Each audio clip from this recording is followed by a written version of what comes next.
Саламатсыңарбы урматтуу окуучулар.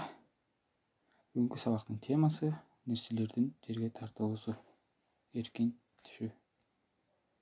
Кандайдыр бир нерсени жерден жогору көтөрүп, кайра кое берсек, ал сөзсүз жерге түшөт. Будагынан үзүлгөн алма да тик ылдый багытталган кыймылда болуп жерге түшөт. Мунун себеби эмнеде? Биз мындай кубулушту ар дайым көрүп жүрсөк дагы ага анча көңүл бурбайбыз. Себебин билүүгө аракет жасабайбыз. Эми ушул суроого жооп издеп көрөлү. Алгач, англиялык окумуштуу Исаак Ньютондун ысымы менен байланышкан легендага көңүл буруп көрөлү. Ньютон жогорку окуу жайында окуп жүргөн кезинде Англияда оору жайылып, студенттерди үйлөрүнө тарабууга туура келип калган. Ньютон үйүнө келип жашап калат. Күндөрдүн биринде алма багында китеп окуп отуруп, шактан бир алманын түшүп кеткендигине көңүл бурулат. Ал эмне үчүн жерге түшөт деген суроо анын көңүлүнө бийлеп алат да ал суроого жооп табуунун аракетин жасай баштайт. Албетте, Ньютонго чейин деле же андан кийин деле канча бышкан алмалар жерге түшкөн. Аны канча миңдеген, миллиондогон адамдар көрүшкөн, бирок ага Ньютондун гана көңүлү бурулуп калганын карагылачы. Ар кандай кубулуштун себебин билип, анын натыйжасын талдоо жөндөмдүүлүгү Ньютондун сезимталдыгында, байкагычтыгында болуп жүрбөсүн. Ошентип, көптөгөн изилдөөлөрдүн натыйжасында жер бетиндеги нерселер жерге тартыла тургандыгына, бул тартылуу дүйнөдөгү бардык нерселерге тийиштүү экендигин ишеним туулган. Ошондуктан мындай тартылуу бүткүл дүйнөлүк тартылуу деп аталат.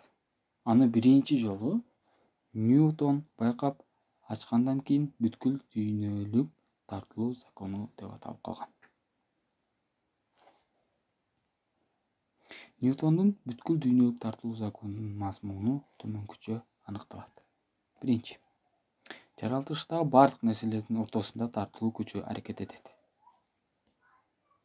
Эки нерсенин тартылуу күчү алардын массаларына түз пропорциялас. Башкача айтканда, ошо нерселердин массасы канчалык чоң болсо, тартылуу күчү да ошончолук чоң болот.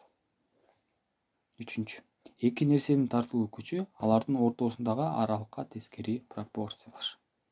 Тагыраагы, эки нерсенин аралыгы канчалык чоң болсо, тартылуу күчү ошончолук кичине болот.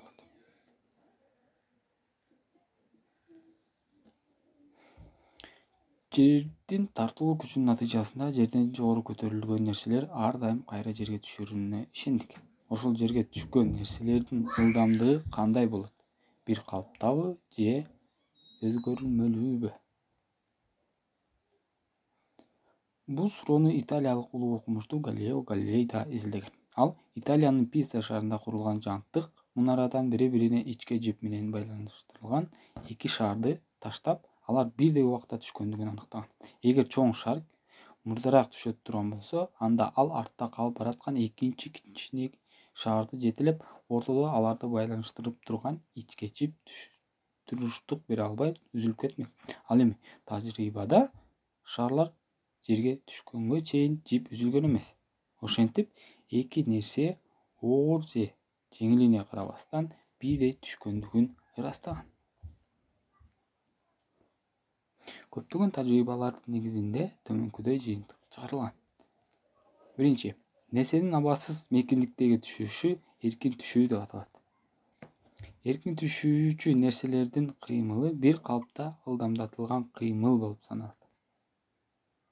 Эркин түшкөн нерсенин ылдамдануусу G тамгасы менен белгиленет.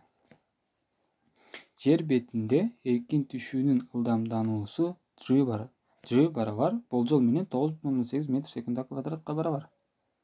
Тик өйдө ыргытылган нерсенин кыймылы бир калыпта акырындатылган кыймыл болуп саналат. Анын ылдамдануусу G болжол менен 9,8 метр секунда квадратка барабар. Минус 9,8.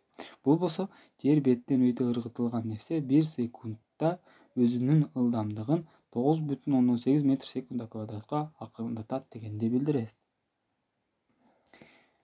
Алтынчы, баштапкы ылдамдыгы v0 болгон нерсе жер бетине эркин түшсө, анын t убакыттан кийинки ылдамдыгы v барабар v0 кошуу ж көбөйтүлгөн т формуласы менен аныкталат. Мисалы, кандайдыр бир бийиктиктен кое берилген нерсенин ылдамдыгы, баштапкы ылдамдыгы 0 болсо, v барабар v0 плюс ж көбөйтүлгөн т формуласын алайык. Биринчи секунданын аягындагы ылдамдыгы v барабар 9,18 метр секундда болот. Экинчи секундадагы ылдамдыгы 19,16, үчүнчү секундадагы ылдамдыгы 29,4 метр секундага барабар болот.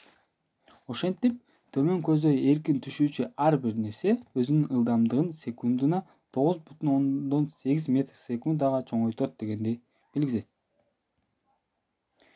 7. Нерсенин жер бетинен v0 баштапкы ылдамдык менен тик өйдө ыргытсак, t убакыттан кийинки ылдамдыгы v барабар v0 минус ж көбөйтүү т формуласы менен аныкталат. Ушуну менен бүгүнкү сабагыбыз аягына келип жетти. Келерки сабакта амандашканча сак саламатта калгыла.